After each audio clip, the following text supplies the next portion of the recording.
Yeah, I mean, I've listened to some of your stuff and I just think what you guys have done, and this is not just I'm a guest, I'm going to big you guys up. Like the setup is really good in terms of just the way it flows and all of the sort of logistics that you've got behind it. And I think having done podcasting myself, not as long as you guys, but I really appreciate those sort of more intricate details that go into making a smooth podcast run. So good stuff.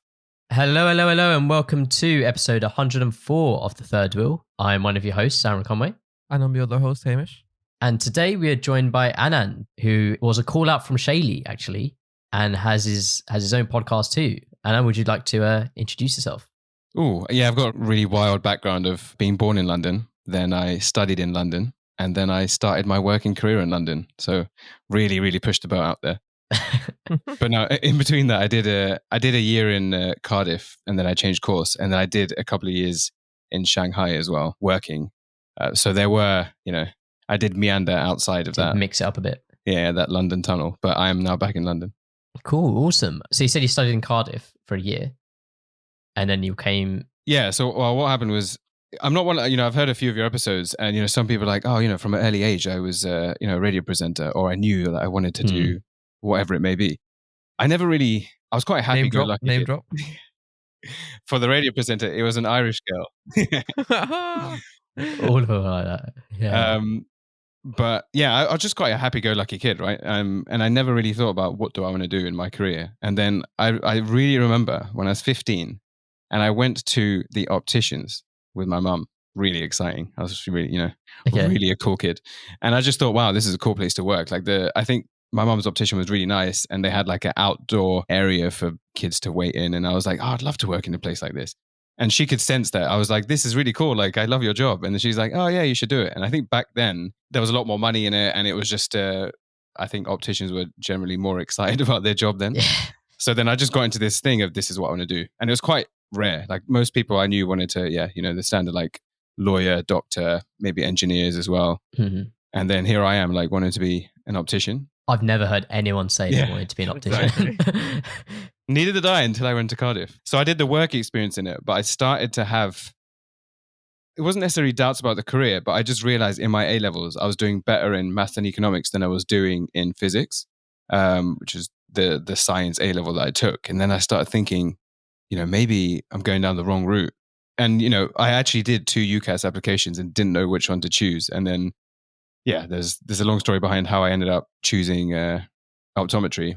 So I kind of went in there being like, I was never fully convinced that this is what I wanted to do. So I did first year, actually loved it. I loved the place, loved the people that I met, and did quite well in my first year, but still ended up changing. And then, so then I changed completely and did sort of international business and went to CAS in London. Yeah, that is quite a big change. Yeah. In subjects, like totally different. Do you regret this decision at all? I mean, quite happy with it. Yeah, that's quite it's a good question. It's like, okay, so there's multiple layers to it. I regret in terms of I loved my time there. Mm-hmm. Going to a London uni after having gone to a non-London uni and living, more on campus and having that first bit of freedom living away from home, I definitely miss that. And obviously I miss the friends that I made. Right. So in the 6 modules that we did in that first year, in 2 of them, I got an award for getting the highest average across those 2. Oh, but I didn't know that. I knew I did okay. I knew I did quite well in the end of first year, but also first year doesn't really count for anything. But there's more to it. So I didn't want to be an optician. And I spoke to people over summer from the core, the seniors and the course directors, and I was expressing my concerns with, being an optician. And they weren't that helpful. And then one of the main guys, I remember his name, Richard Earlham, great guy. If he's still around, shout out to Richard. Yeah, shout out. He finally phoned me 2 weeks before you're meant to re-enroll. And he said, what's going on? Like, I've seen your results. You've done really well. It looked like you're enjoying yourself whenever I saw you on the course. What's going on? And I just said, it's not anything to do with my time now. I'm just thinking ahead. I can't see myself, in an optician's room doing that week in, day in, day out, week in, week out. And he said, there are other ways. Like, what do you like? And then, I went down the business route, and he's like, you can work a bit as an optician and then open your own franchise. A lot of people do that. I was like, okay, that's interesting. And then he's like, I also see you like sport. Well, not a lot, but he's like, some people will leave and then do the extension 3 or 4 years to get qualified as a doctor. And then you could specialize as an eye doctor in sports. So for like footballers or whatever. And then I was like, wow, this is amazing. Great. Yeah. Let me come back. And I couldn't just come back because I'd already kind of said no.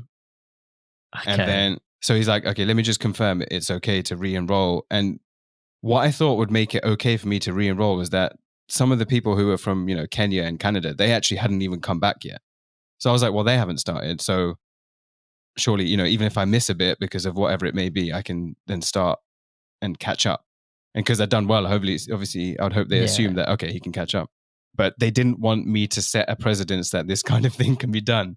And that's why they didn't let me back on. I didn't know about my award yet, but then after they told me no, and then, some of my friends from uni were like, oh, that sucks. Then one of them texted me like 4 weeks in and said, I hate you so much. And I was like, lovely message, cheers.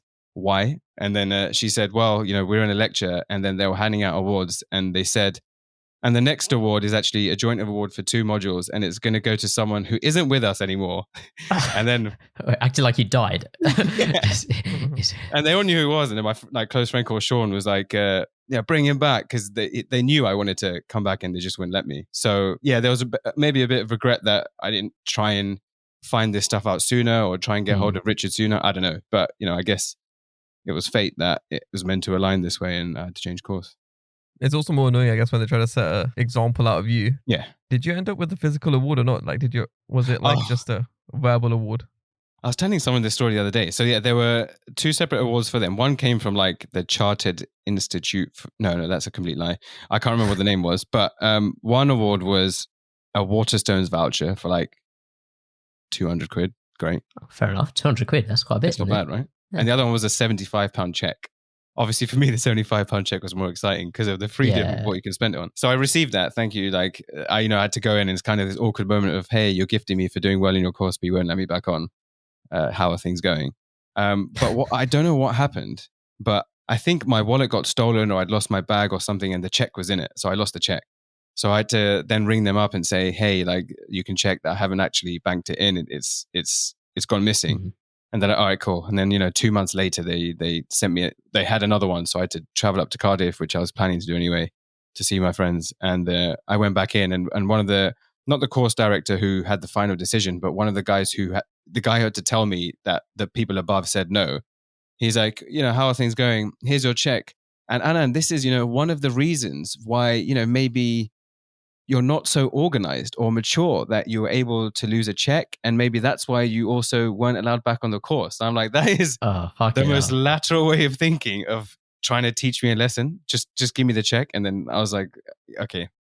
The thing is, though, the reasoning they had is kind of invalid in an industry as well, because you could hand in your resignation and you could unhand in your resignation, and that you'll usually be let back in, So like, whatever logic they were using or whatever precedents they were saying doesn't even apply to. How does that conversation even go down? Like, unhanding your resignation? For example, this is a bad example. Initially, when COVID happened, people had done that. And then afterwards, even during COVID, people had done that once again.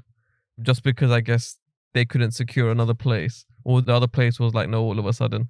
So they could just revert, Oh, I'd be bare awkward to have that conversation. Yeah, I know. It's like, how do you interact with those people? Like, they're just looking for the next job. Yeah, I wanted to go somewhere better, but now they won't have me, so I got. Yeah, hey guys, gotta settle. But no, that's really interesting. Going from there, then, so you had uni. Then what did you go into after that? Yeah, so then I still didn't know what I really wanted to do, and I could see so many people really determined. Like, I want to be a trader. I want to work in sales. I want to work at Goldman Sachs. All of the usual stuff when you go to Cass Business School. And I was like, oh, these sound cool, but I'm not really up for that 14-hour. That didn't appeal to me, to make loads of money, but then work 16 hours a day. I was just like, I don't get it. There's other stuff I want to do in my life. So I started looking at banking jobs that were I genuinely found interesting and weren't going to just run me into the ground. And so I ended up getting a grad scheme at Deutsche Bank in a space in transaction banking, which I genuinely found interesting, which we don't need to get into. Otherwise you might lose listenership really quickly. But I was very similar to you in the sense being in like a computer science student and the uni was at, I think those kind of like big banks, Yeah. like they were kind of, I wouldn't say easy, but they were like easy to get into, but they were like pushed a lot. And Yeah, exactly. a lot of people going into them. And it wasn't something that really interested me in particular, but I know a lot of people did go into it. Yeah, it's the classic, grad scheme. The grad schemes are there. They come to university campuses to find people. You then do the reverse where you're like, well, this is obviously going to be my next step. I kind of took that very standard route. And for a lot of it, I enjoyed it. Like, that kind of going into the city, wearing a suit, having your own money and being able to like go out in the city and all of that stuff. So that was good for a while. But then there were a few things that happened, but I always wanted to work abroad. And that opportunity was promised to me. And then for some reasons within their control and some reasons out of their control, just for 18 months, I was doing the exact same work, learning nothing new. I got so efficient at knowing what I didn't have to do and get away with it. Things like turning around a monthly review, which I could turn around quarterly and save 60% of the time, which not ideal, because if they were suddenly come with, oh, hey, can you send me last month's review? Then I'd have to like do it really quickly. But it just very rarely happened, to a point where, just fast forwarding a bit, on when I handed in my resignation at Deutsche Bank, in the like goodbye letter card that they wrote with the gifts they gave, in the card, my global head, who love him to bits, he did so much for me, and he was really transparent with me, but he wrote, you're going to go really far in life. I've seen what you're capable of. If you put as much time and effort into the time and effort you put into not being at your desk at work, you're going to go really far. And so to come from my global head, I always thought he never noticed how much I was away from my desk, because he was always out in meetings and client meetings and abroad. And I'm like, he did realize. Oh shit! I would definitely be like that as well. Like, Aaron can relate a lot, like, to that. Or if I'm at my desk, might like have like a YouTube video in a corner of my screen, or like a Netflix episode. And now I'm like thinking like, oh shit, maybe they do notice, and I'm like, I need to maybe like stop that.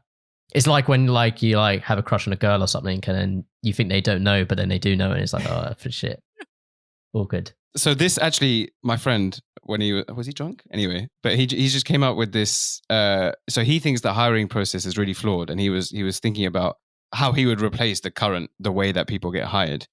Okay, what do you think of the hiring process now? And what would you do if you were like in charge of completely overhauling the way people are hired into jobs? I'll be honest, the first thing I'll do, like in general, would be remove those online tests, which are, like basically catered to people who are like, have a specific type of way. Like I feel like we're more designed for uni. I wanted to follow it in that way. Yeah. It's longer for those who... We're talking about like coding tests here, by the way. No. Coding tests I think should be there, but you should do it either in person in like the actual setting, or do you know what I mean? Like, then what are these online tests you're talking about? I'm talking about like, you have to do like the aptitude test and all that bullshit. Like, that. The shitty like 30 minutes, 100 questions. I had an interview when they sent me that, and I was just like, no, I can't be asked. I just rejected it. Like, I couldn't be bothered doing it. That's the first thing I'd remove, because I feel like in an actual like interview setting, it's very different. Because I remember like one of the interviews I had done in the past where I was in the office with them and I was just coding next to them. And one person next to me and the other person was on WebEx. I had to share my screen to, and we were doing the coding challenge. I felt like that was a way better scenario, and they were obviously happy they understood that. Obviously, I'm going to Google during it, so I just made sure they were fine with it. Like, I would Google during this up with a specific thing. Do you like the coding test where they're watching you do it? That's way better. Oh, I don't like that. Do you know how like people would ask me to do the coding test for them ahead of like, at uni in the non-video version, whatever it was? I like it. They just send me the test to do and I'd do it in my own time, kind of thing. I feel like doing it in the in-person setting, like, I know it's pressure, but like I feel like that one at least lets tell a lot more about what they're kind of capable of, how they work like in the scenario. Like you don't even have to pressure them too much. Whereas like if you're doing it all online, I remember like doing 3 hours of like aptitude test followed by a coding test. I was like, I just can't be fucked with this. Like that's one of the things I'll change. I don't think aptitude test. I can understand how they filter out people, but I just don't think they're like, like open enough. They're filtering in to a specific type of people, not like catering to everyone. Some people may not be good at aptitude tests, but maybe sick employees. Like, how do you judge an aptitude test? Like, I'd rather ask people in interviews, when I'm conducting interviews, I'd rather ask them, what would you do in this scenario? And I'll just have like a tick box of my answers that I kind of want to hear. And then I rate their answer, send the thing over to the managers, our managers, and then that's their problem. Like, I'd rather do those kind of things than put someone through an aptitude test. See, I would take it one step further. I like that. I like that route you were going down. And I agree. You know, just the aptitude tests. Sure, you can teach someone to be smart. Obviously, you need to see to a certain level that someone is, you know, smart enough to do the role. And that's kind of what A-levels and uni are for. But when it comes to a job, firstly, have you heard of a show called Naked and Afraid?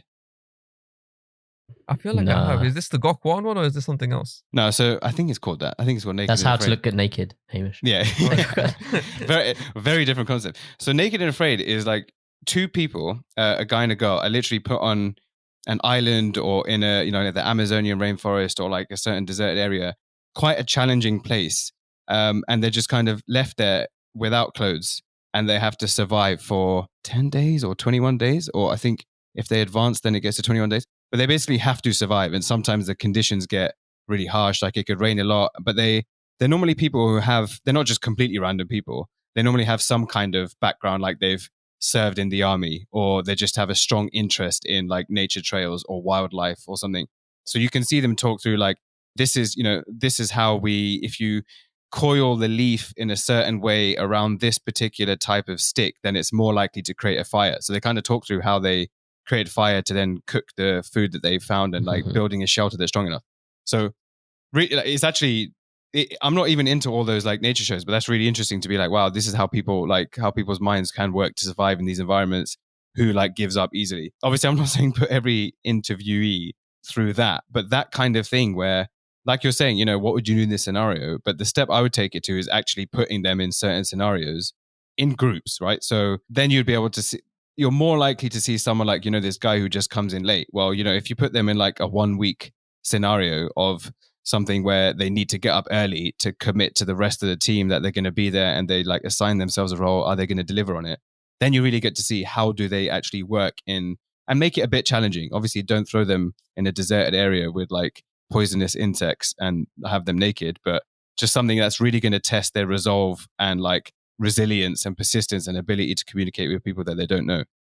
Obviously, not every company has the time to do that. So maybe create a company that they outsource it to and then they run the 1 week trial or whatever. But that would I think cool. It's different for like, I'd probably have different opinions depending on whether I'm the employer or the employee. Yeah. Like if I'm interviewing for a job, I don't want to take like a week out of my like time to interview for one job. Whereas if I'm the person hiring, maybe I would go through the effort to make sure I have the kind of right person. So I've recently gone through kind of the job process. I'm like fairly new to my job and I just kind of wanted basically the kind of smoothest, easiest interview kind of process that I could get. That's kind of what I wanted. That might just be because I'm like lazy or whatever. But I think my one thing from my like current startup that I'm at was that they put a lot more focus on like culture and values than even the technical side of things. Like, of course, it had to be technical because I'm going for a technical role. Yeah. But compared to the other interviews I had, they were kind of it felt like they were just more interested in the kind of like me, like as a person. Like, sure, I've got a uni degree, a master's, I've got the technical experience, but as long as like I seem like the kind of person who's willing to like learn and like pick up skills if I don't have them and all that kind of stuff. Yeah, which is something I kind of really appreciate, and I think that would be something if I was hiring, I'd probably like to focus more on like that kind of stuff as well. Yeah, someone they actually want to have around for all those hours in a day. Yeah, so maybe not my extreme version of Naked and Afraid, the hiring version, but even if it is like an afternoon thing, but yeah, even maybe some people don't want to do that. But if it's like, all right, in these next 4 hours, you're going to put in this challenging situation with the rest of the applicants and see how they deliver. At 9 a.m., put them in a team in an escape room, in a variety of escape rooms, and then afterwards conduct your technical interviews. But are the other people in the team also competing for the same job? Or are they already employees? Oh. Good question. Maybe don't tell them. Yeah. It's a mix of both. Yeah. Maybe I like that. Fake identity, yeah. Employees are scouting, yeah. Like, these funds. Yeah, if you ever want to start up a side career, let's explore this. This isn't actually a bad shout, you know. Fun interview processes. Hiring rooms, not escape rooms. Oh, Hiring I rooms. like that. Yeah. Wait, you know what? I might have to note this down. Yeah, You might have to cut this bit out of the episode. Can't reveal the secrets. Yeah, so moving on from like banking, do you go into like a more creative field, or even like your solo projects? I think was it the Local Beings was the one that you pointed out. So this was it. So this was when there was a point I reached up in that banking role where I was like, you know, I'm still not being as creative as I can be. Obviously, I think that role brought out some level of like, okay, I've still got some creative in me. But there was something else where I didn't necessarily want to be like a YouTube star, but I enjoyed meeting new people, and I was really interested. I think because I got into like spirituality in my young 20s or late teens, just the idea of like understanding the way people think psychologically and philosophically. That side of me came out, which was never there, you know, in my teens. And then I used to watch some videos of like social experiments. I thought these were really cool. Like when people would go out into the street and, you know, a homeless person would then give money back. Like, I don't know if you know Fuzi, but he did one where he dressed up as a homeless person and he gave money to a person walking by, and just seeing their reactions, or like bullying in front of other people and seeing if they react. And I just found this stuff really interesting to see like how certain people react in certain environments. And it used to blow my mind that, you know, how can you walk past a guy that's getting beaten up? And then they would give some like reason of why they didn't approach and try and help the person. So then I was like, well, what do I want to do? And it's like, so my inspiration came from Humans of New York, which I thought was one of the best ideas ever. And then I kind of started doing that in London. So really getting outside of my shell. And that's when I was like finding ways to be away from my desk, because I was like, you know, the weather's great outside. I just want to go and meet people. I don't want to be stuck at my desk. So I got to that point where I was like doing a Humans of London version. And within a few weeks, I actually met people who created Humans of Greater London who were doing the exact same thing by sheer luck. And then I was like, oh man, this is already being done. Like there's no point me starting again. So then I started doing a video version where I wouldn't just be like, hey, tell me your story. I'll write it down and then I'll make a post of it and put it on Facebook. I started like asking questions to people. I'd ask the same question to 100 people, and then sort of create a video summary of their responses. And for me, it wasn't really about what is the response they gave, but kind of what is their justification. So one of my first questions was like, would you want to be famous? And then, you know, people either say yes, no, or maybe. And was this like, so would one video be around that one question? Yeah. People. Okay. Yeah. And so that just involved me going literally around the street and stopping someone and being like, hey, you know, I'm creating this project, kind of just like my own side project on psychology and the way people think. I'm just going to ask you like 2 or 3 questions. Are you all right? And most people actually said, yeah. You know, I'd say 80% of people were completely happy to take part. So then, yeah, I'd be like, you know, would you want to be famous? They'll say yes, no. And I'll say why. And, you know, it's quite interesting to know why they would or why they wouldn't. So I did loads of those, and in fact lost my hard drive, so I've probably lost about 60%. But I got a few videos out on Facebook, which took a long time to edit. But it just gave me, for me, it was 2 things. It was like, okay, cool, I'm being creative and using this new like Facebook on the rise, YouTube on the rise, like back in the day. But also just meeting new people. I just love to like hear people's stories and find out kind of what makes them tick, or people, especially because I worked in Liverpool Street and then on the doorstep is Shoreditch, and people in Shoreditch are very different to people on the other side of Liverpool Street as you go into Bank. And I never had that kind of like hipster crew. Not like I wanted to be a hipster, but I was like, they're just completely different people who've come from different backgrounds. I kind of want to know what they're about. Yeah. So that's what I started doing while I was still working in banking. And again, I didn't really know where I wanted to take it. I just kind of wanted to make content and throw it out there and see what people thought. And so I carried that on for a while. And I think that's kind of why I've always had this spark to do something, and probably where the podcasting sort of inspiration in me came from. It's a cool idea. I think, can we talk about like, what's 1 or 2 that were quite split? Oh, yeah. Okay. Or like quite popular? So first I'll ask you your opinions on them, because I know you've done it a few times with your guests, like kind of the would you rather. Yeah. So one of them, would you rather have like 10 million or your dream job? Well, like I've been thinking about this a lot recently. I mean, like, I don't even know what my dream job is anymore. So like I'd rather have 10 million and do whatever I want, because that could I could do research. I could do that. I can make sure that money's making money. And then I could do research. I could maybe focus on a PhD, like a self-funded one if I had to.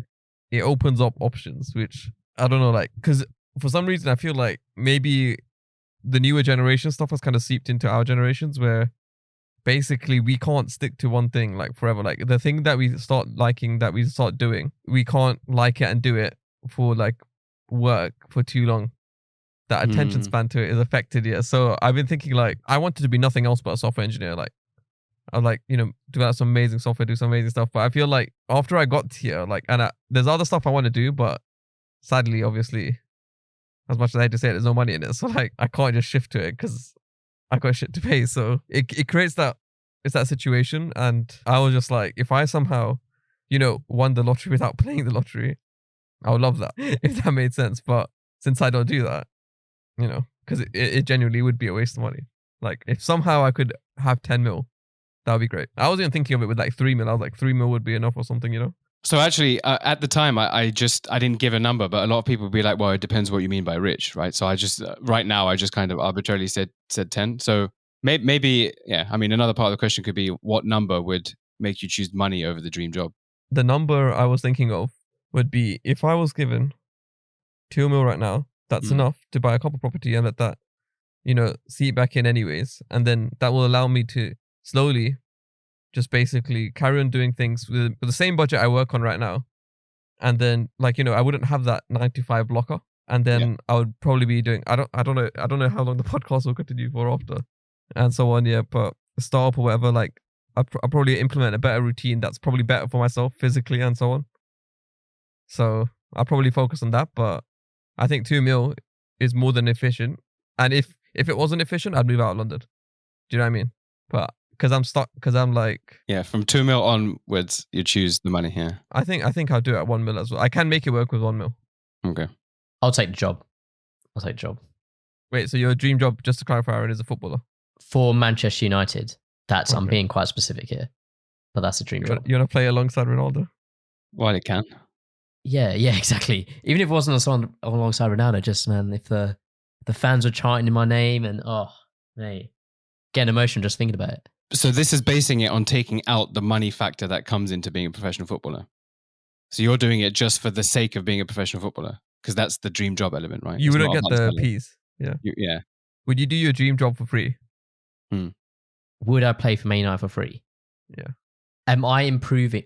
Thing is, if I knew I was detrimental to the success of Manchester United, are we assuming that I'm up to standard as well? Yeah. Your dream, I'm comfortable. I'm comfortable in the team. You're qualified to be in your dream job. Yeah. I would do it for free. I would do it for free. So that is, which is what I found really interesting, because this one you can really like start getting into the details of how people choose their answers. But one thing is people who have no idea what their dream job was but take the money. There's a lot of people who they're like, I already do my dream job, so yeah, I'll take the money.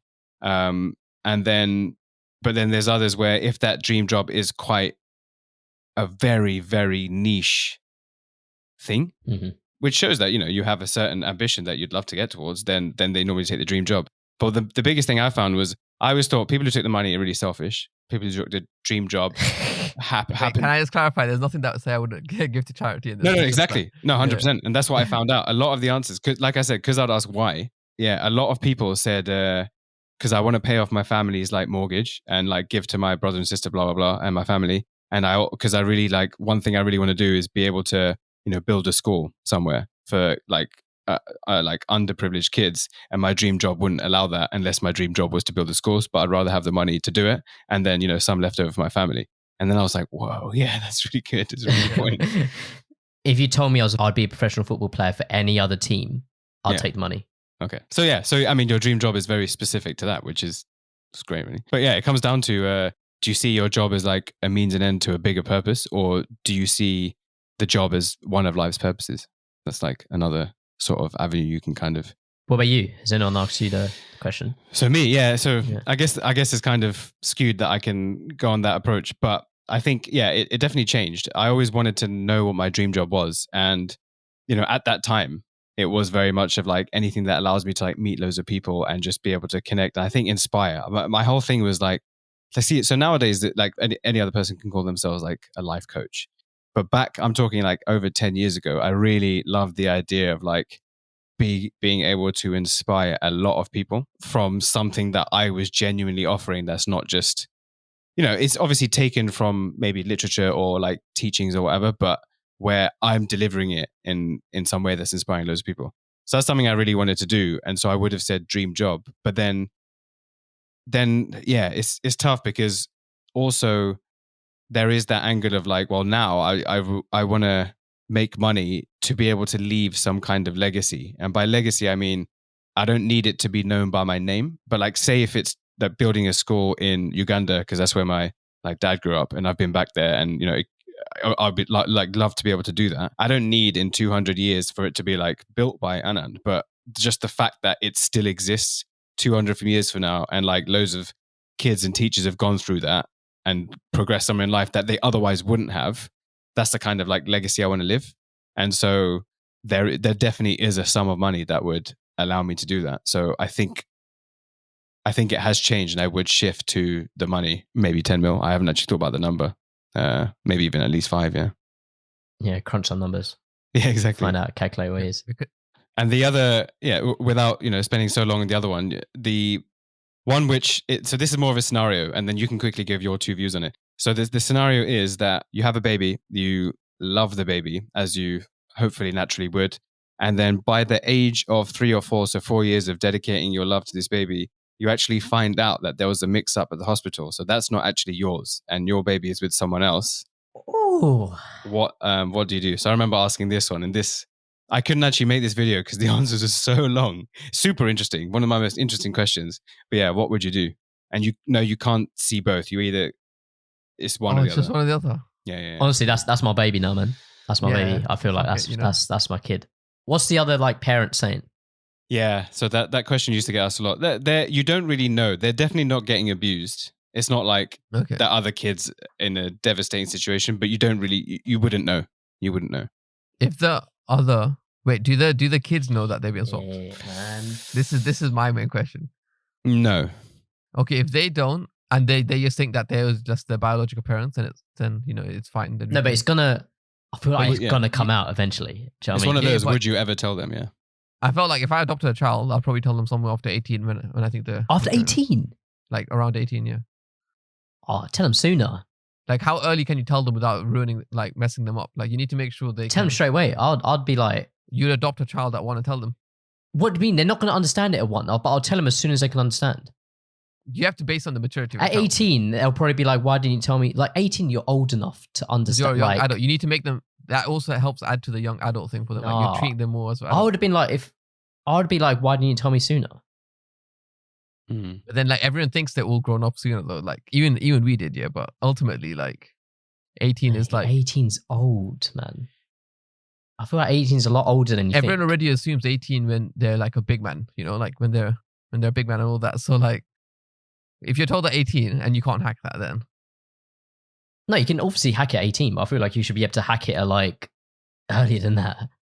But remember, like Aaron, you can't if you do swap the kids back, then the other like it'll be just so weird on the kid as well. Anyways, but like no, I don't want to swap the kids back. Like in the question we are actually answering, like I've raised that kid, like that's But that's my kid now. Yeah, I agree. I would be open. I think I'd be open with them as well.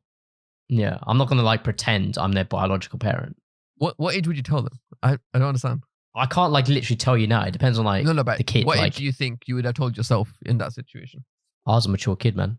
I was doing maths at like 4 years old, bro. Nah, I just feel like the sooner you do it, the sooner you get out of the way, sooner it's gonna become less of a problem. Yeah, but you don't want to put that mentality into them from early as well. Like you want to show them that you still love them unconditionally. That's what I thought. Like you still love them unconditionally, and you still will. No. I mean, you can do that. You can do that if you want to do that. But I'm not gonna wait till 18 to tell my kid if they're adopted. Yeah, but what age? How do you decide the age? No, it just depends on the kid. Like how mature they like seem. Like if I think that the child is mature well before, then they'll know well before. But 18 is basically when everyone thinks they're unleashed upon the world. So I'll tell them as soon as they understand like what adoption is. Like as soon as they understand that concept, I'll tell them. The more of a kid they are, the more possibility you leave to get yourself hated or have an issue with you. That's all. Whilst you can argue that you've been lied to for longer, like no. As a kid, like how would you interpret it? But we're straying away from the point. Yeah. So I think we both said we'd keep the child. I just think be honest. That's literally it. I just think be honest with them. I think it's really interesting that you have different views. That's good. That's what makes it, especially interviewing groups, it's cool when they do actually start these kind of things with each other. Sometimes people change their minds, but normally people are quite fixed on their view. But there's no right or wrong, right? And so that's what made I tried always to choose questions that didn't have a right or wrong. Like no one would judge. Choice? I didn't make a choice, but I think. Okay, so the more common thing was actually to keep the current baby. So that was more common, not by a lot, but it was more common. I think I'd want both. Do you know what I mean? Oh, well, of course. I'd want to keep him and like take the other kid as well. That's pretty much everyone's. Yeah, I mean that would be preference, but I think I would swap. I'm just trying to. I get the lot. I've got nephews and nieces, and you'd always be wondering, wouldn't you? Like, what's my biological kid doing?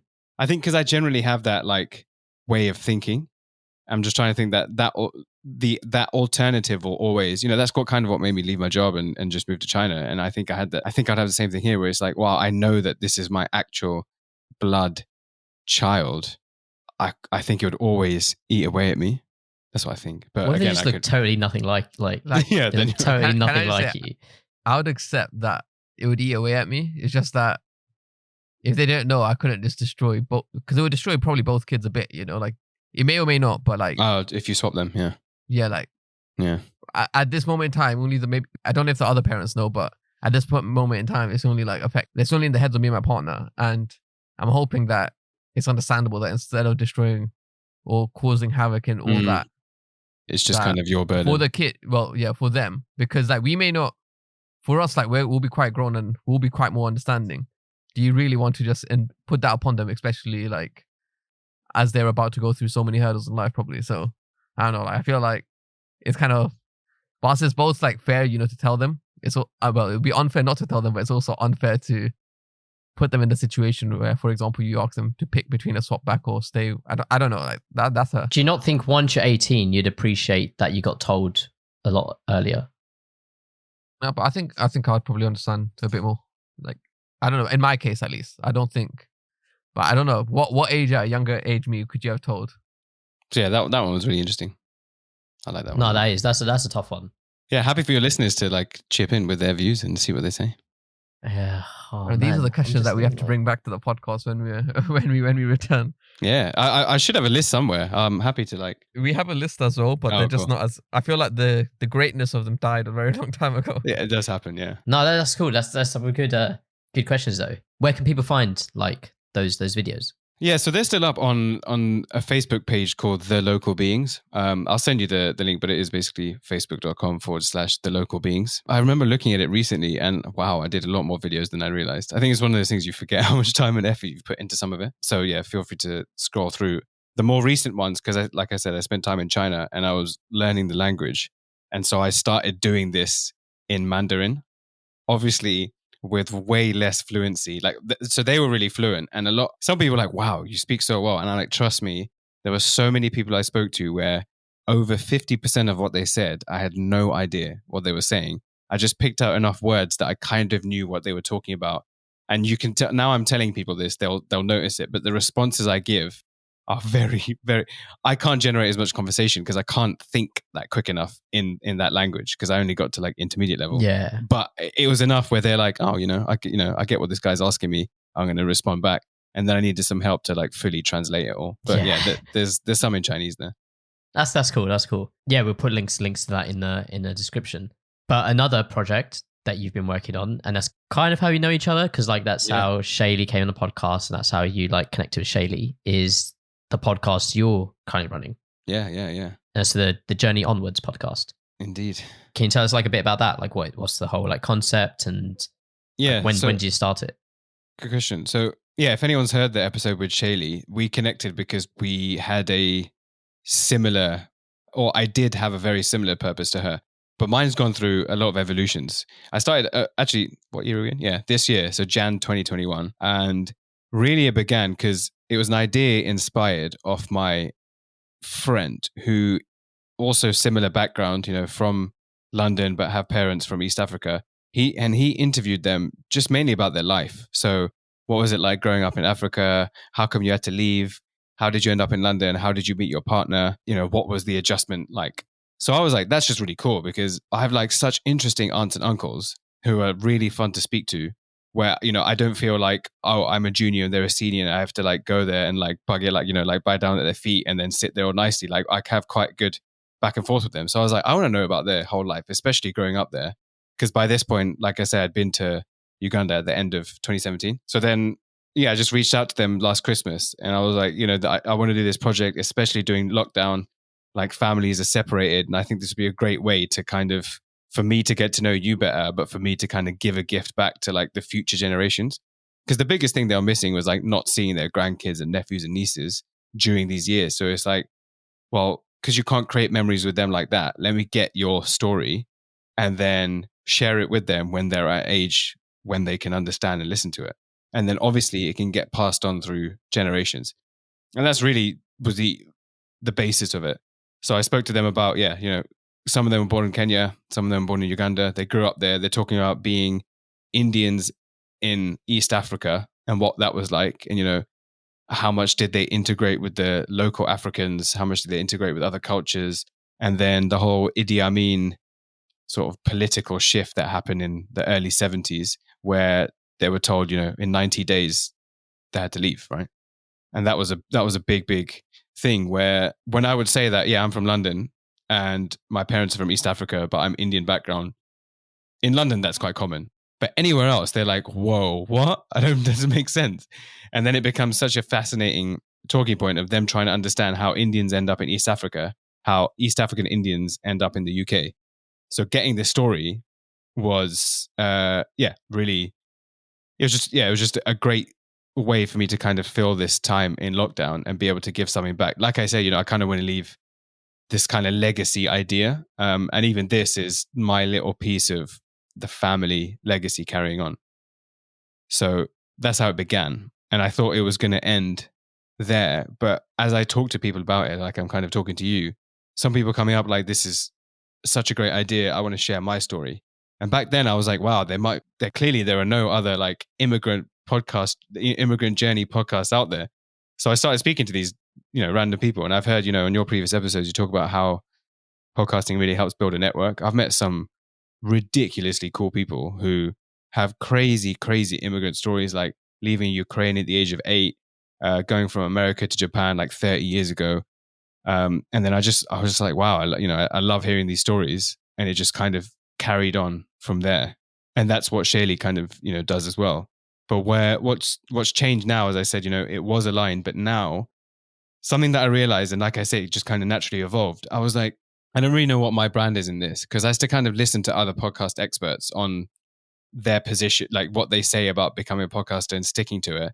And they're like, you know, find who you are within your brand of your podcast. Like, what is your purpose here?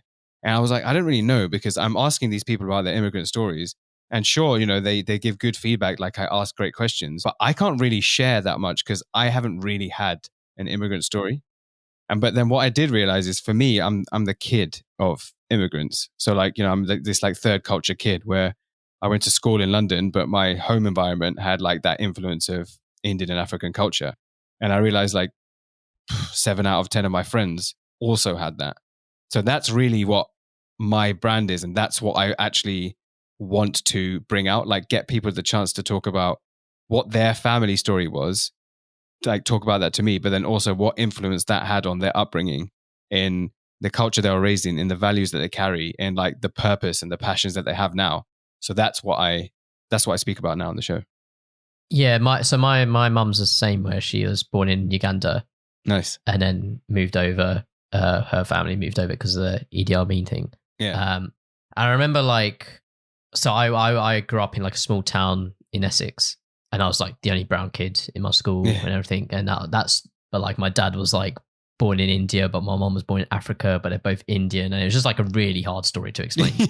And then I really thought it was like I didn't know like too much about it, to be honest. I thought it was like quite a unique thing to like my family, to like my mum. Right.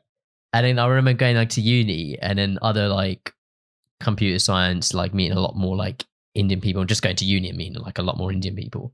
And then they would also say same story, and I'll be like, oh, it's like, like that's not that unique now. Like everyone's parents like born in like Kenya, Uganda and stuff, it seemed like.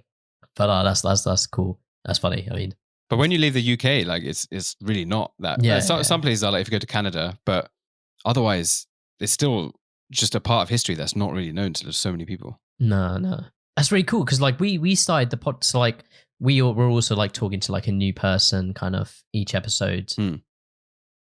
I wouldn't say I've given the answer before, like, oh, it's really like fascinated by like talking to new people and all that. But I don't think I started, or I don't know about like Hamish, or we started a podcast like where it's like, oh, we just want to talk to like really new people, meet loads of new people.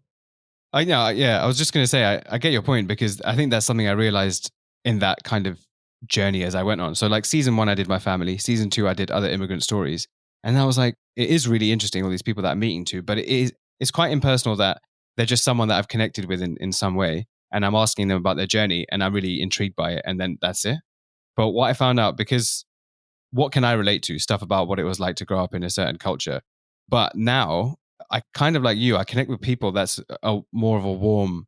So it's someone I either know really well. So I've interviewed loads of my friends and it makes the conversation a lot easier. It also makes it a lot more engaging for the listener because it's not just me being like, oh, wow, that's really interesting. Tell me, blah, blah, blah. It's like, it's a proper conversational interaction, exactly like how your podcast setup is. Because, our podcast is not like, here are 10 ways to, turn your retail business into 10x, right? It's not one of those podcasts. It is more of, we're just having a chat about topics that people have either an interest or a passion or an expertise in. And we want to share it with you guys. If you find it enjoyable, carry on listening. And so that's what I'm really doing now. So you're right. It's not really about, I get to know people a lot better, but they're normally people I know to some degree already. Yeah, I think it's something I've like grown to like getting to talk to like new people and ask them cool questions, like get to know them, even if they're not like friends before. I think before the podcast, I was a bit like maybe a bit more of a stereotypical computer science kid, like doesn't want to kind of talk to anyone or not doesn't want to, but like kind of a bit nervous about it, a bit shy, awkward, etc. Oh no, I was just going to say that I think as you go further in it, you do realize that it's like it takes up a lot more time than you probably initially realize. So I'm like, no idea. People are like, oh, well, that's a cool hobby. I'm like, man, I just don't think I would call it a hobby. There's a lot that goes into it. But yeah, if you like that, that's what I mean. So if you like it for the reasons that you're saying that it's fun, then it's good. Otherwise, that's why most people give up after like 7 episodes, right? Especially when I'm not sure how like. Are yours like every other week? I think I saw. So they used to be every week, then they went to every other week, and now they're probably monthly. Yeah. Yeah. So that's soon come for us. Yeah. So we've released it like every like week for like for 2 years. Yeah. So like need a breather. So yeah, we've like decided now like to like kind of take a break. We're not sure for how long. So if anyone's listening, we'll be back, but we're not sure for how long. I think we're also like pretty stubborn where we're like, once we started doing it weekly, we were like, okay, we can't stop. Yeah, I know that feeling. Yeah, we just got to keep doing it. But I feel privileged to make that, that final send off. Make the cut. Or also a bit upset that this episode was that tiresome that you're like, man, we've got to cut it after this. No. It wasn't this episode. If anything, like you could think of it like this, like because you're the last episode, because you're the most recent episode. Yeah, like people will. Like listen to if they listen to most recent episode, you might get some more clicks. You'll be that person. Like it won't be just our first episode. You'd also be on the other side, depending on how they saw it. Even better. Also, I'm pretty sure like friends that have come on to like start their own podcasts after and so on. I think they realized afterwards that, like I think they grew to admire like how much of a grind it was. Oh yeah. Like after like they appreciate it before, but when you do it, you realize it takes time. And that's why we always told people don't do our frequency. Never do our frequency. Yeah. So if anyone's listening that does want to be a guest, like do still get in touch. We'll definitely won't say no. We haven't said no to anyone. So if you want to be a guest, get in touch and we will like schedule. We'll get you in for some time whenever we're back. And I don't know what else. I don't think I missed anything. That's pretty much it, isn't it? If there's any preferred guests you want to see or your friends, you can once again refer them as well because we do have a list. So we will just go back through in order. I think we'll still be active on like social media and stuff, posting old episodes and stuff. Yeah, well, what was your question then, Hamish? Oh yeah, so it's going to be like this one could be a bit too deep here, but basically it's been bothering me. So I need to ask people because especially after conversations we had. So would you say your closest friends here, like the super closest friends you have? Would you rather one of them like die before you do or something, and you have to go to their funeral, or would you rather you die and then you die first, so like you don't have to experience that pain? Do I have like a family? Yeah. Wait, what do you mean by family? What do you mean family? Like to have kids, like a wife, kids, and all that kind of stuff. Because I'm putting them first, to be honest. Okay, that's a different situation. Let's just say current where you are currently in life. Which one would you rather have? Because remember, like, But then again, I'm thinking of family. Like, I'm thinking like, I don't know. Why would I like upset my mum? Like, I was just thinking the life insurance payer could ensure the property stuff sorted for them. And then I was also like, though, I wouldn't want them to be in that scenario. Then I was like, if a friend died, I wouldn't want to have to go to their funeral. But like, or whatever, you know. Then you're putting like your parents through losing a kid. Yeah, no, but I also consider that. Like, I wouldn't want that as well. So it's like multiple. There's just L's all around, you know. Like, this is a question which I need to hear some opinions on because it's a mad fuck situation to be. You're dying, mate. Sorry. You're out. It's calm. I think there's a good point. I think if it comes to friend, man, if my friends hear this, they're going to be so pissed off. I mean, like, it's one of your closest ones. Like, you know what I mean? Like, it's like, man. Day ones or something. Imagine someone you like see like every other week or something, you know, like they're that close to you. Because then you'd have to go talk to their family or whatever, be like, you know, like, how would you say like, yeah, that's true. Someone? I don't know. I feel like I would, yeah. I'll be like, yo, if you ever needed me, like, I don't know how I say it. Like, if you ever needed me. But are you saying it's worse to witness it? Both are worse, bro. They're both equally as fucked in my head, but I don't know which one I'd rather have. Yeah, I mean, I knew one of my ex-girlfriends, her like best friend before I knew her did die, and like she said it really messed with her. So I can imagine it does mess with people. But I do, I think selfishly I would let the friend die. But if it came to family, like that's why I think Aaron's question is quite relevant. If it's like wife and kids, then I think maybe I would take my life. But then No, I'm saying I wouldn't. If I had wife and kids, I wouldn't put my wife and kids through that, me dying. No, it's not your choice to like say like which one would you rather situation would you be in? So like say you had a wife and kids, Aaron, say, and someone was gonna die. It was either gonna be you or your friend. Neither of you knew. Which situation would you rather be in? Well, obviously you wouldn't be in one. What do you mean? I don't want to die. If I got a wife and kids, I don't want to die. Like I don't want my kids growing up without a father. Do you know what I mean? Say your best friend just takes your wife. Exactly. I can't trust you. This is karma for your logic. This is your logic. Yeah, exactly. I can't trust you, mate. So I'll be like, see you later. Sorry, I had to side through that. If the question was between you and your child, I'm going. I'm off. I'm going. Yeah. Yeah. See you later. Yeah. Yeah. I think that one's a no-brainer. That's why I had to say friend because your friends can still be family. But then they have the grief. But then doesn't it still come back to your reason from the other one where? Yeah. See, that's what I mean. Your answer, but your reasonings. That's interesting, right? How your reasoning has completely gone from one side to the other. I mean, because it's like a kid, it's like you want them. You've experienced more of life than it. Like that, you know. Like I've got like 30 years on you, or not 30. Yeah, how many years on you, or whatever. Like a child is always innocent. So yeah, not always innocent. Sometimes they can be a bit dickheads. Yeah, but they're born innocent. Like this nature, and I mean, once you tell your kid that he or she is adopted, man. They won't be innocent, trust. Super interesting though. Say in the situation where you had a family, say if it was either you or your partner, which one would you rather be dead? Depends who's the better parent. I don't know. Who's got the better aspirations? Yeah. I think I'd have to choose myself. Unless I'd have to choose myself. I was gonna be unless like my wife is like literally a bad parent, but I don't think I'd be with her with that person. Yeah. I was thinking like I could probably cope better, but it's probably like I could probably leave more things long term in my succession or my passing away for them. Wait, she's not capable? No, it's just that like I would have planned things or put things in place to ensure that they're good forever. You know, like more than like they would. Like I feel like I always had longer term visions anyway. So like I feel like. That would be this trade-off, and which one would you rather? But then would you want to have to deal? Then this is where like you don't know the line between selfish and so on. Because would you want to deal with the child's grief, or do you want to let your partner deal with your child's grief? Like, would you want your partner to remarry after you've died? What age are we talking? Oh, that's a good question. I think would I want them to? I won't lie. I'd be like, I'm not obviously gonna kick up a fuss, you know, like wherever I am, like in heaven or whatever. I'm not gonna like, but say I faked my death, yeah. So I was still here. I'd be a bit like, oh shit, like I'd be a little bit triggered, yeah. But I would be like, fine, okay, accept. I'd obviously have to accept it. Also, it'd be like how like the husband can't be better than me, yeah. but he has to be like good enough. Just a yes man provider who like keeps her happy but Yeah. still missing you. And good for the kids, yeah. Yeah. But I'm still number one. I'm still like number one in the heart. After you faked your death, Aaron, would you go find a new partner?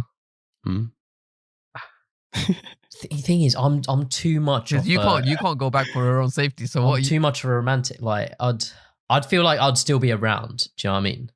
You're just gonna run down the ops that try to move to. No, I'd still be like. Are you just saying this for the listeners so that the girls out there are like, Yeah, obviously. You need to listen to more of the shit he says. He cuts half of it out. Don't get it. You're here to listen to the proper version before. Like I'd still be like around, as in like obviously I wouldn't make contact, but you know, like way to like no, I'm just like I'd have to like make sure they're like I'd have to know that they're okay. You can't get anywhere close to be recognized instantly. How would I? I might not be. Because if you did something that would put them in danger, there'll be people looking out for you, and then people you gotta be out of the country. No extradition, somewhere hidden. Man, I have to just get you to. No, I won't get you. Right. I guess I was like, what is this? I should. Wait, what was the question? Your mess. I feel like I wouldn't. I feel like I couldn't. You're on the run, like whatever. You're in like I feel like I just like Colombia or something. I would still be too busy thinking about her. Yeah. What if you see on the news like partner of convict or whatever? Not convict. I don't know.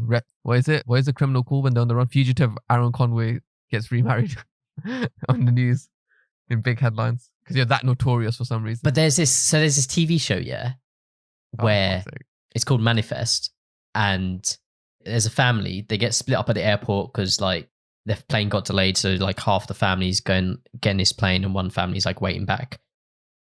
And then this plane goes up into the air, whatever. Then it goes through this like vortex or whatever, and suddenly it's like the people on that plane are like fast forwarded 10 years. They don't age or anything, but they're fast forwarded 10 years. So when they land, it's 10 years later, where the family that got on the different plane like thought they were dead, basically, like the plane went missing. And so like the wife in this TV series had like moved on. Oh wow. With like another man and whatever. I think they were even married. So then the husband now suddenly hasn't aged a bit, lands. He's literally goes back into his own house and like, it's like what the hell is there's like another man there, and like to him it's like yesterday. He doesn't know it's like 10 years ahead or anything. Or he does because he gets told, but like it feels like they were just on the plane, whatever. It's not like you're gonna not age on this situation. Yeah. But I've like changed the situation a bit, like, but that's a bit like weird. Like, what does the wife do in that situation? Like, does the wife like stick with her new husband that she's like known the last like 5 years or 6 years or whatever, or like the husband who's been dead to her for like 10 years or whatever? And the kids as well, like grew up with like another like, or one of the kids was on the plane, one of the kid wasn't, and like the kid like grew up with a new father figure, but then her old dad like comes in, and it's the sibling's older than the other sibling now. Yeah. They were twins as well, and then one's like older or like yeah. Weird, man. It also okay. I'm not going to get into more spoilers. Yeah, it's weird, but I don't think I would be able to like move on. I feel like you can never go back though. You said because you obviously made that scenario. Yeah. I don't think I'd be able to. I think for the sake of my own sanity, I would attempt to move on, because then otherwise I'll just always be thinking of what I cannot have anymore. Whereas let me at least try and build. It could be safer to move on. You literally have killed that identity of yourself. Yeah. Now you're whatever else. You're like, what? I don't know. Make a random name up for yourself. You're some other person, different hairstyle entirely. Probably change your hair color, change your drip so you don't match it, change your glasses style, no beard maybe, because you can never be associated with that. Yeah, you're now called Federico. That's a cool name. I'll take that. No, Aaron Guatemala is born again. Oh, I'll take that. Oh man, maybe I'll become a football player when I do that as well. In Colombia. At the age of whatever. Yeah. No, that's a bit. That's fucked, man. I don't know. There you go. There's some questions that's been bugging me, but yeah. I like it. I did want to like we've tangented a bit. I do want to like. There's still I feel like a few things I want to get through. The podcast, like just touched on a podcast briefly before I want to talk about spirituality as well. What are like some things like you've learned from the podcast or things like both positive, both negative? In terms of podcasting or in terms of from guests? Both. Let's do both. Let's do podcasting first. So with podcasting, first the point I mentioned earlier, that it can't really be a hobby. It does become a side hustle because you have two options. And this is like for many things in life and kind of ties into one of my like lessons that I wish I'd told myself when I was younger. But it is either way, you're going to invest time or money. So if I could write down something on a piece of paper and like send it back to like, my 20-year-old self and be like, you have to follow this guidance, it'll be like, put your money where your mouth is. And not like in this really harsh way, but it's just in the idea of, if you really are pursuing a passion and an idea, put some money behind it. Because, I'm not talking like thousands, and especially at 20, you don't have that. But when it comes to podcasting in the beginning, even still, I try and do a lot of it by myself. And it comes back to another quote of like, if you want to go quick, go alone. And if you want to go far, then go together. And it's something that it's like an African proverb, I believe. Because you could do things, if it was just your decisions, you can just decide, do it quick. And which is what I was doing, right? It was kind of like in the beginning, I know exactly what content I want to release. I know when I want to release it. I know what I want to ask them. I know who I want as a guest, right? So it's all very fluid, but I was spending a lot of time. And because it was lockdown, it wasn't an issue. Because I was speaking to members of my family, it was an issue. And then as I started speaking to other people, I was still on that learning curve and I was enjoying learning a lot of the processes. Because now I can so much better talk to someone else who is interested to start their own podcast. But at the same time, I have invested a lot of time that hasn't necessarily shown a monetary return. Not like I was looking for it, but it also means that the time I was spending editing, I haven't been putting into whatever it may be, investment situations, reading, learning a language, anything else that I wanted to do because I invested so much time in it. Like I always thought I'd carry on my Chinese and I haven't because I went into podcasting. So could I have been way better at Chinese by now? Probably. But then what I would have had to do is outsource a lot of the podcasting, which I haven't really done enough of. And, any top podcasters will say that that's one of the main steps you have to take. So it is outsourcing. Kind of, trusting other people to do, especially if you're doing like video stuff and marketing stuff, right? Yeah. The biggest thing to outsource for me would be the actual audio editing because I know what I want in terms of content wise. But yeah, I think we're the same with that kind of. Yeah. But other things I still haven't, like I make video clips and I've become quite good at making them, but I know someone else could make them better for me and quicker, as in I wouldn't have to spend any time on it. So that's one of the big things I've just learned in general, but it's definitely come up through podcasting that even if it is just a passion, like if you do want to keep it going and potentially it turns into something, but not even, you just want to make good quality out of something, then you have to put some money behind it. Otherwise you're going to use all your time in it. That's one big thing I learned on that front, which I still haven't really done apart from like, odd platforms and stuff that speed up the process, but I haven't like got aboard an assistant to basically take care of everything post recording. In terms of what I've learned from people, there's like the standard stuff I've learned from, migration stories about just how resilient some people are. But like beyond what other guests like, I genuinely think it is that when you start speaking to people, and I got this a lot with my family, no one thinks they have an interesting life or story. Yeah. I wouldn't say no one, but I'd say many people, right? A lot of people, I'm like, oh man, you'll be really cool to have you as a guest. They're like, I don't know what I'm going to talk about. And it's like, you don't have to worry about that. Like the reason I want you on is because I want a conversation with you. And there's already something, just the fact that we are in the same social sphere of whatever it may be, just I've spoken to you once before, or I've spoken to you for 10 years. There's a reason that I want to dive into this topic and this conversation with you. Yeah. So they'll look at previous guests as well and be like, oh, they're so, everyone like, you've had has been so interesting. And I haven't got a story like this.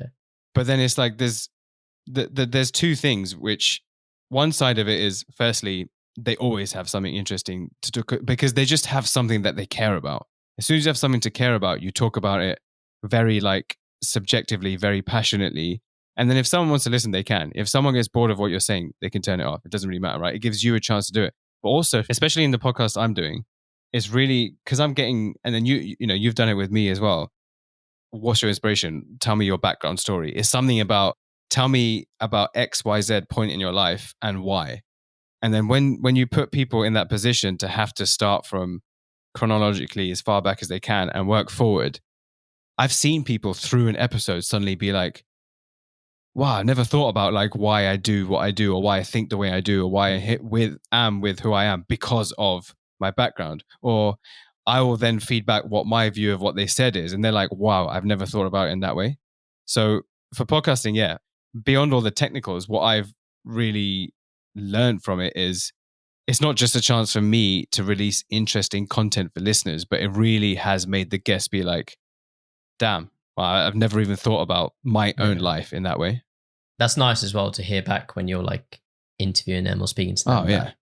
Yeah, I think some of the favorite things we hear, I don't know if it's favorite, because like we're not trying to like obviously make people say things they don't want to, but like some people say like they're like super comfortable sharing something they've never shared to like exactly others or anything, and it's just first time it's coming out on the podcast. So I'm like, oh shit, I don't know how to respond to that. I won't like when they say that, but I guess it is one of those environments. Hoping, I mean, in the podcast environment, you'd hope to make like a kind of like a comfortable environment for them to talk in, anyways. Yeah.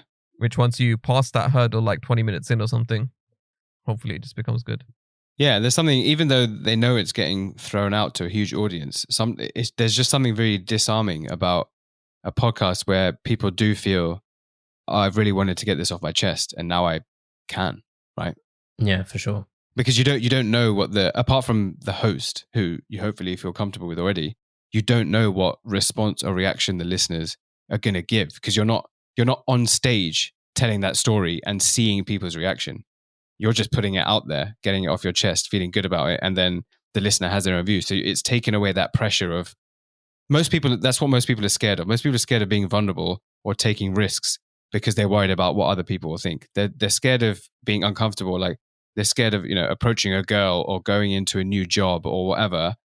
Not even really about their own feelings, but about how other people will think. Like say if you fell over in the street, what's the first thing you do? Apart from if you're really hurt, the first thing you do is like look around at who saw. If no one saw, you just get up and move on, right? You don't then like dwell on it like, oh my God, I fell over. But if you fall over, you look around and there's like 5 people who saw and started laughing. That's what's going to play in your mind. It's the reaction of other people that sort of holds people back. What are some like future plans with the podcast? Like where do you want to like take it? What's in the pipeline for the journey onwards? Yeah. Really good question. This is something that was never originally part of it. And it's still something where this is what I really love to create from it. So obviously I was collecting my family stories, and like based on the feedback of people saying like, wow, I'd love to do the same with my family. I'd love to gather their story, because I realized I don't know that much about my like great aunt who lived in Fiji. I don't know that much about my own granddad who I see every weekend. These are the kind of feedback I was getting from my own friends who I'm asking not to just tell me, oh, it's good. Like I want them to genuinely tell me what they think of what I'm creating. And so have you heard of like Ancestry.com or like MyHeritage.com, right? It's kind of like this online family tree. You subscribe to it and then you can they like, I always thought they were scams. Yeah, I thought they were scams. I don't know. I thought they were the biggest scams, like that. Phishing and stuff. I thought they were the biggest. To be honest, Ancestry, I don't know, because you have to pay immediately. So if you don't pay, you don't see anything. Or you don't see much. So I haven't used it. But MyHeritage is really cool because you basically can put in your own name, and then it kind of, if there are already existing people, like I think you then put in your parents' name, and then if you put in your dad's name and his date of birth and where he was born, then obviously it looks in their database if that name already exists. If it does, then it'll ask you like, is this your dad? Obviously you don't want to lie. So if it's not your dad, you say no. But if it is, then it will connect you to that person, and maybe they get a thing to confirm. But then you get connected into their family tree if they have that existing within. Oh, so it requires like other people to also use it and. Yeah. Okay. So that's exactly what I would want to create, except not just a family tree. I want to kind of make a hybrid between that and something like Facebook, where it's a multimedia version of your family tree. And that's where the podcast fits into it. So that say if you did what I did, so you interviewed, or I can do it, but say if you did it, you interviewed your like parents and uncles and aunties and got their story, the end-to-end story of where they were born, what their life was up until their point now. You could then upload that onto this website that I want to create. I haven't come up with a name yet because I wanted to call it something like Lifetimes, but Lifetime is already taken, so that sucks. But it would be that. So then, the idea is 3 generations from now, if this thing carries on, your like great grandson would sign up to whatever this is called. Let's just call it Lifetimes for now, even though that won't be the name. They sign up to Lifetimes. They're immediately connected to their thing by saying, this is my dad's name, this is my dad's birthday. Mm-hmm. But then within that, there's like the podcast and a podcast episode of their like them telling their life story. Then there's also like, maybe you'd upload specifically life events. So not just Facebook where you can mass upload whatever, like here's my cat, right? Or here's a piece of tissue paper. It really is like, this is where we like a wedding picture, or this is us moving into our first house. So you kind of, it becomes up to the user. You obviously want to upload content that benefits your family tree. You don't want to just throw tissue paper on there, right? So you could be like, oh, I've got an old picture of my parents, you know, on their wedding day. I'm going to upload that. So it becomes a multimedia family tree where 3 generations from now, they can see like, wow, this is my grandparents. This is what they did. This is where they grew up. You also want the timeline basically embedded into when they start getting connected. So for example, the 2 families from where your parents are from, and then at this specific date is when they were born, and this is when they were met. This is when they got married. This is when they had the kid. Yeah. Okay, I can get behind that. Is everyone in the family tree having their own podcast, or is it like just? So that's the element where that would then require this podcast to become a money generating medium, right? So there's 2 ways, and I've been speaking to my friend who's like massive in startups, loves that kind of stuff, and he's like, maybe there should be 2 offerings. One is like, I would give you a 1-pager template of like, these are the kind of questions that would be great for you to ask to gather a good. And it also comes down to, why do you need my view on what you should ask your own family? Doesn't matter. You can ask your own family your own stuff. Or if you want to like, if you just think I'm a great question asker, great podcaster, then you'd like could pay me a premium to interview your family, which would have like premium audio, premium setup. It would obviously, I'd do like background research on it and then spend like a month or whatever it would take to do that, to make it a premium content thing. Or just let the user do it themselves. I think I'd leave that open. I think it's a sick idea. The only one thing is that I'd love to hear critique. Yeah, for sure. The people, how do I say it? People always like to make, I don't know how to say it. Like in an Asian family, you probably understand. Like they always try to make it so that their family is like always the righteous ones, always on the correct side of things, and so on. So like no one's whilst they upload like, and they're trying to like upload other things that make them look extra good or extra, you know, high and mighty. I don't know if some of this is the correct terminology I'm using, so like bear with me. Whilst they convey these things, they're never going to admit to it. It's like, you know, the royals never going to admit to, you know. Yeah. But I think also it's so that there's another would you rather. Would you rather know the exact raw content of your great grandparents, or would you rather have this like nice, just the niceties of it? I would like to know everything in it. Like, yeah. But like, how are you going to know everything? Like, how would you be able to get that? No, I mean, we wouldn't like unless we started being super open ourselves and then try to carry on generations downwards. But like personally, like I would want to know everything, like even if it's messed or whatever, just to understand. But once again, like I just wouldn't want it to be visible to the public. That's the difference. So yeah, the idea would be for each, like you can only see your own family tree. Yeah. Mm-hmm. Yeah. Okay. Yeah. Calm. Okay. I thought anyone could just see how, like which families that they came from, which bloodline. Okay. Probably like Facebook, right? You can like limit content to only me, only friends, public. Yeah. So then it would become up to the user. If you get a divorce, are you kicked out of that family tree, or is it? Well, it depends if you had a kid or not. How it would stay string together. Yeah. That'll be an interesting conundrum, like a business point of view, like whether you'd allow. Do they get disconnected from their family? Divorced partner to have access to that side of the family tree and stuff like that? Whether users would be happy for that to be allowed and stuff like that. Yeah. Yeah, there would be complexities. Like say if you want to disown your dad, but you like your dad's family, then you probably you just have to like disown your dad, which will disconnect you from seeing them and then from seeing yours. Yeah. Yeah.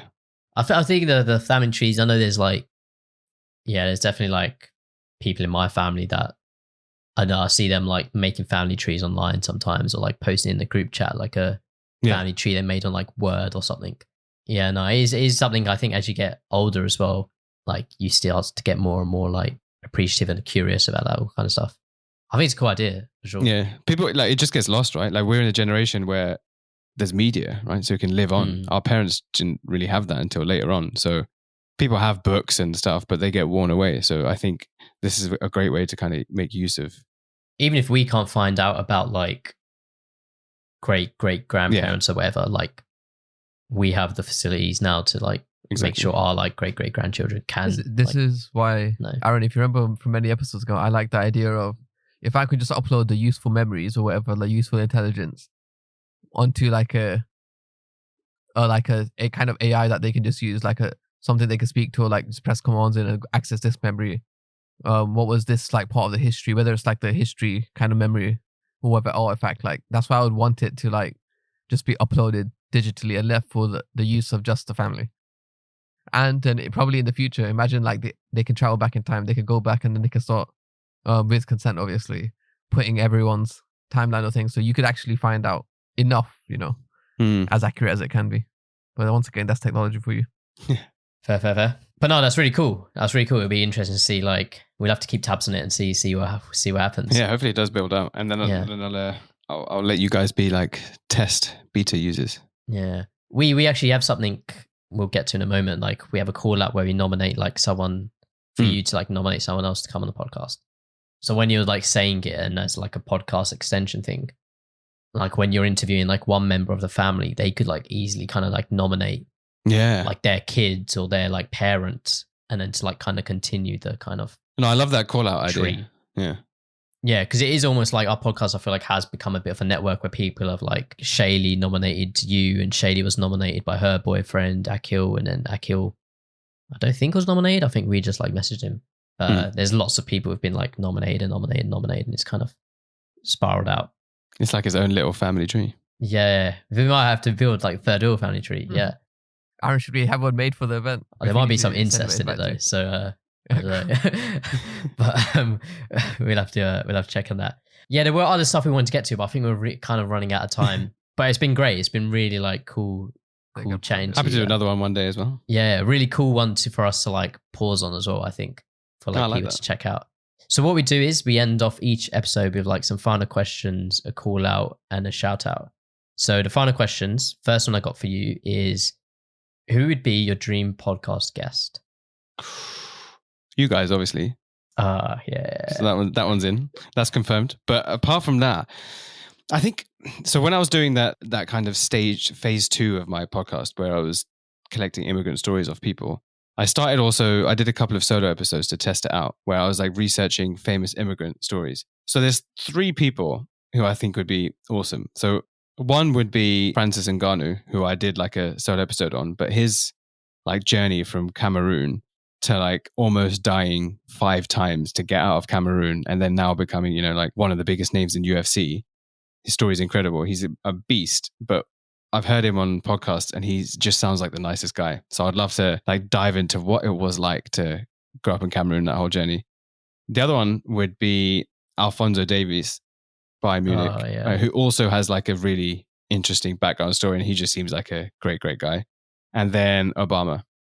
So yeah, all of them tie into, they come from all Africa descent type backgrounds. Yeah. Don't know if that's a bit biased, but yeah, those would be like the 3 who I'd love to just speak to, just as people, like they're so inspiring with what they've done. The second question is, what is one piece of advice you'd give to a younger you?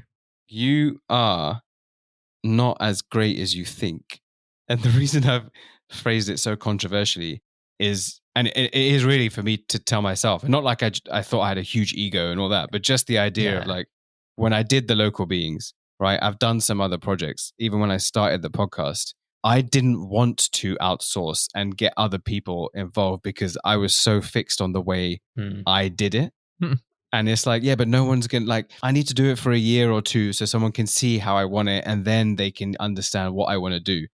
It's just, that's probably why the Local Beings stopped and didn't carry on, because while I was doing it and when I was meeting the people on the street, they were like, this is amazing, right? So that's what kept me going. But then, things were taking too long. I obviously had a job of going on holidays, and then eventually my hard drive packed in. Whereas really, if I'd taught, like even trained other people, it's not even just me training other people. I would have learned so much of people who are way better at some of the things than I am. I just never did it. Mm-hmm. So I would definitely go back and be like, the reason I say you're not as good as you think is because just because it's your idea and your passion project, it doesn't mean your version of how everything's going to turn out is going to be the best version of it. You need to like train people to help you out who are way more efficient, and that can make you efficient. But then also naturally in that process, you will learn off other people's skills. So I just wish I drilled that into me when I was younger. Yeah, it's probably something I could even take on board, to be honest. Like, I think I'm fucking sick. Do you think that goes for everyone? Like, literally, like, or do you think there's a point where like you can become like so great, someone who's like kind of seen as like the epitome of that kind of field, like they're so synonymous with that thing?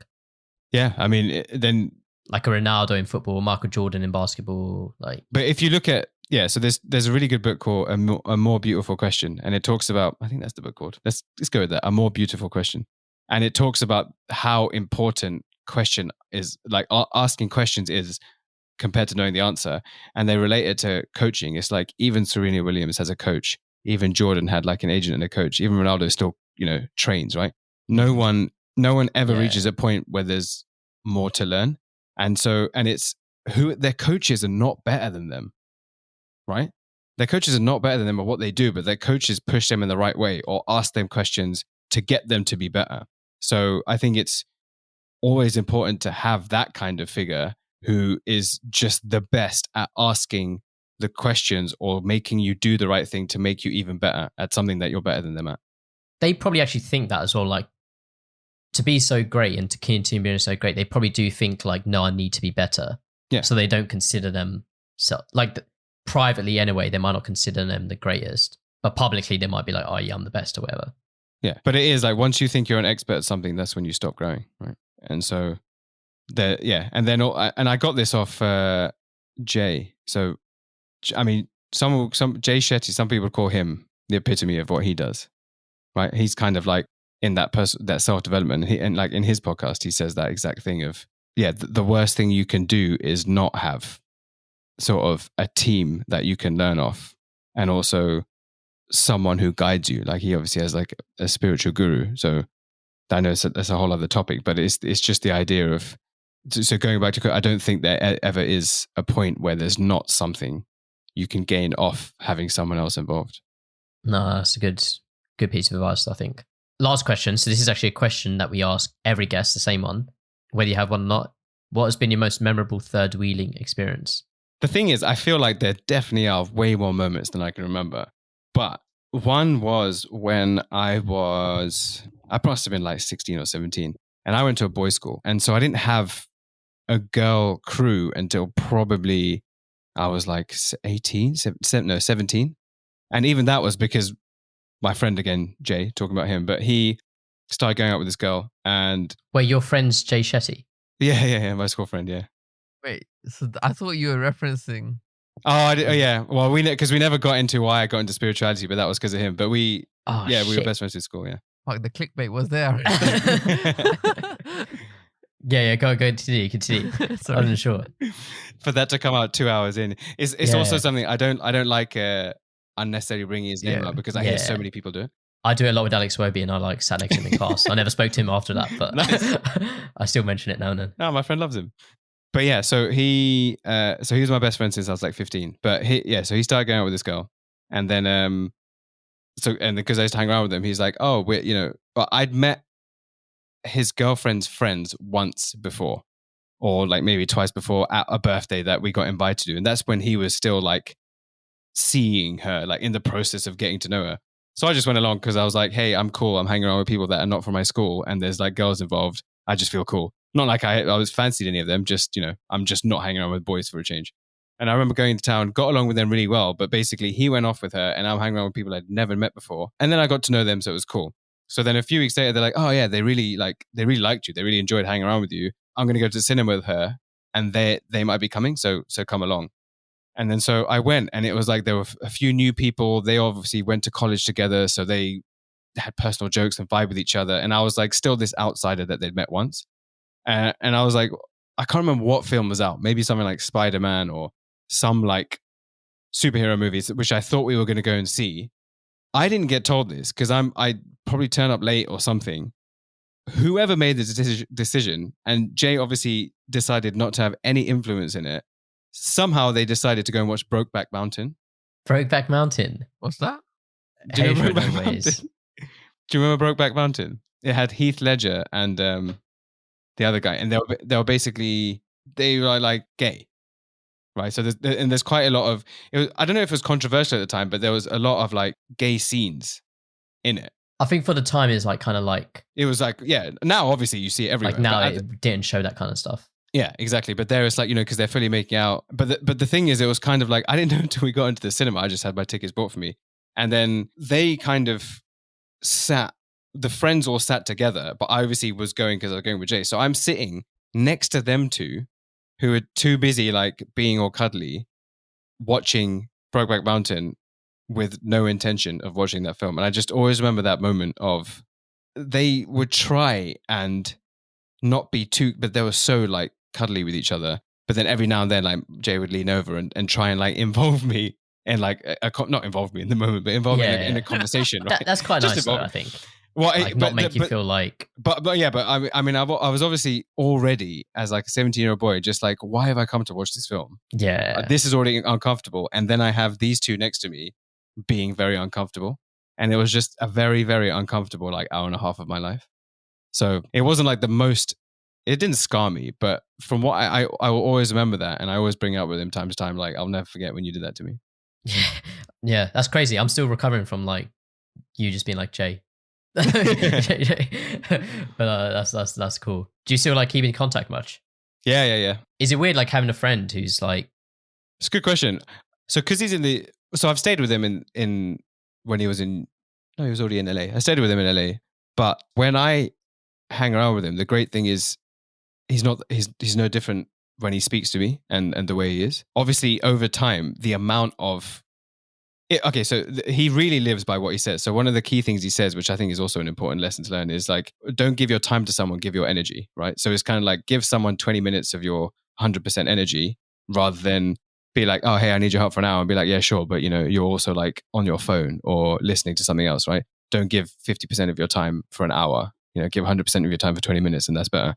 And he really is like that. So like, I'll message him every now and then. Like if I listen to an episode and I think it's really cool, or I remember some old memory, or like he's really good friends with people that I just think is ridiculous, right?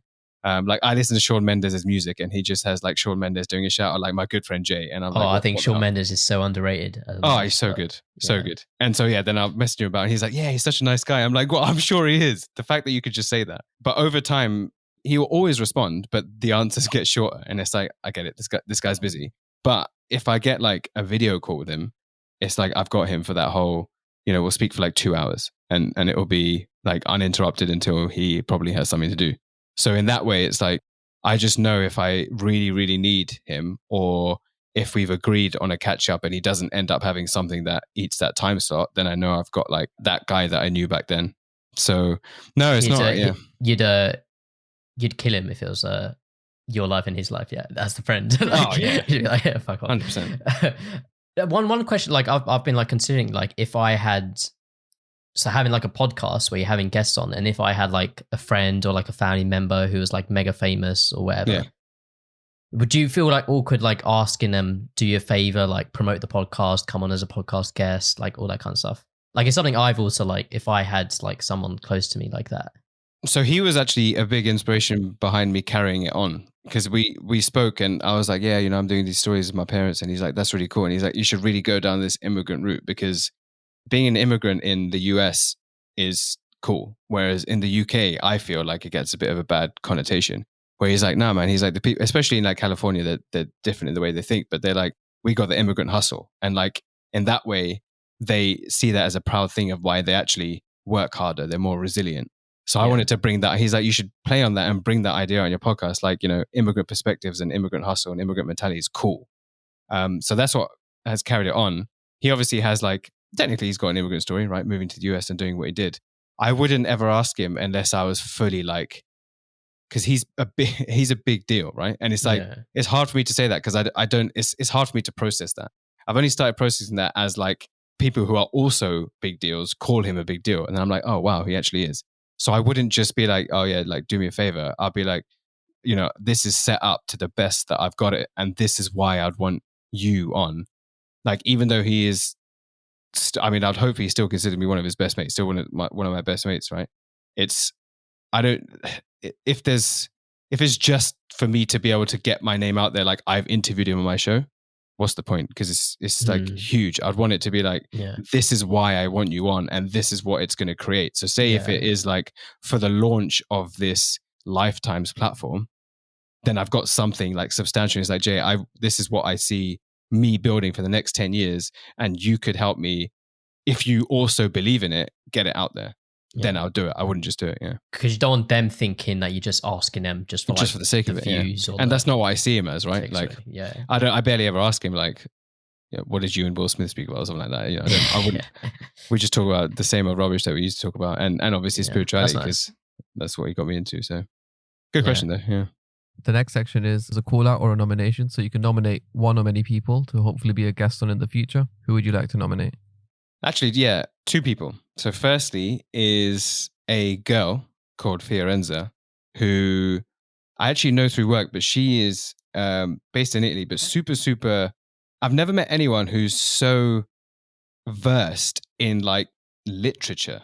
Like she loves to read, but it's like even when we speak, and we'll talk about psychological and philosophical stuff, but she'll say, oh, there's this Latin quote, or she'll know English quotes about things that she's like, who's that? Who's the guy who said? Who's the writer who said blah blah? And I have no idea. So she's well versed in that, but above all that, she's just a super fun person. So you'll have a great conversation with her, and I'm pretty sure she's up for it.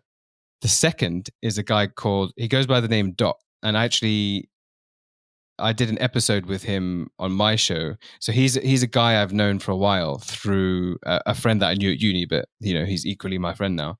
He's got a great background story, which I'll let him tell you. By great, I mean it's inspiring, and even generally his like family upbringing and the way he is, how he is. But he's just so charismatic, so entertaining, and he's gonna hate me saying that because he just can't deal with compliments. But you'll see what I mean, and I'll let you know when the episode with him is out. He's just hilarious. So. Nice, awesome. Yeah. Well, we'll tag them when we release your episode. Yeah. And if they're interested, we'll get them on once when we come back. Sounds good. And last bit's a shout out. So basically anything you want to like just promote, plug, like can be literally anything. We'll like put the links to it in the description. So yeah, Anand, anything. I guess just if anyone liked the idea of what my podcast is, come and be a guest. It's not even, I'm not telling you to go and listen to it if you want, but just, if you want to share your like, this is my parents' story, this is my grandparents' story, and just have a chat about your upbringing and what you're doing, feel free to be a guest. Hit me up on my media. Nice. Hamish, anything? Yeah, mine's going to be for one last music shout out before we go on break, which is Trappo. My shout out is just going to be to us, man. Like 2 years, 104 episodes. Congrats. I'm going to, maybe, should I choose an episode? No, I'll just post a link or something. Yeah. Shout out to us, and we'll be back soon, hopefully. So yeah, thanks everyone for listening, and thanks so much, Anand, for coming on too. Thank you guys, loved it. No, it's been great, and I guess everyone else will speak to you when we next speak to you, whenever that will be. But see you later. Have a good day. Bye. See you guys. Bye. The studio's my second home, that's why I have it in my bedroom. I really do this all on my own. A shark quarry and my brother home. He was here from the day one, and not gonna lie, he's a real one. In my team there are no fake ones, it's a fake love, no I don't.